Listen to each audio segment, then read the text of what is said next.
Dans la catégorie des grands monospaces, le leader incontesté est le Renault Espace. Mais derrière, d'autres tentent de se faire une place comme le Volkswagen Charan, dont voici la troisième et nouvelle génération.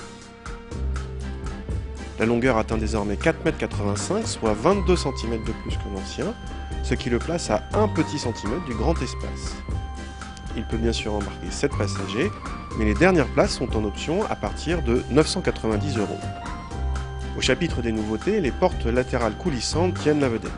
Ces portes sont électriques sur notre modèle d'essai en finition Cara, mais restent manuelles sur les finitions inférieures, sauf à piocher dans les options.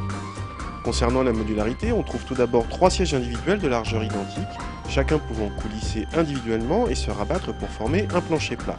Jusqu'ici, rien que de très classique, mais la nouveauté vient du système de bascule des sièges pour accéder au troisième rang. Il se soulève partiellement puis coulisse vers l'avant. Une fois dans cette position, l'accès aux places du fond est facile, certainement le plus facile de la catégorie. Quant à ces places du fond, elles constituent elles aussi une bonne surprise avec une assise et un espace très correct. Passons au coffre. En configuration 5 places, Volkswagen nous annonce 809 décimètres cubes, ce qui serait un record. Certes, le compartiment est grand et facile d'accès, mais le chiffre annoncé nous paraît optimiste.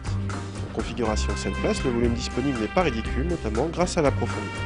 Passons à l'avant, où l'on découvre une planche de bord entièrement inédite.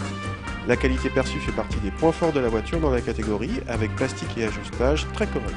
Côté moteur, nous disposions d'un 2 litres TDI de 140 chevaux. Ce dernier descend à 143 grammes par kilomètre de CO2, c'est-à-dire la meilleure valeur de la catégorie.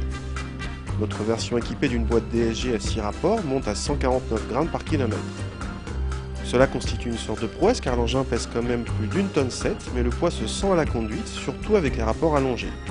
Le moteur a le bon goût d'être discret et apparaît à l'aise en ville, il montre une belle souplesse, mais sur autoroute, les relances sont en berne. Les passagers pourront pendant ce temps-là apprécier le bon niveau de confort de suspension. Le Charan est tout à fait sain, mais ne lui demandez pas de se montrer dynamique côté châssis. Au chapitre du budget, le nouveau Charan se place relativement bien par rapport à l'Espace, mais un peu plus cher que le Ford Galaxy, alors que ce dernier dispose en série de 7 places. L'équipement est complet sur cette version Cara.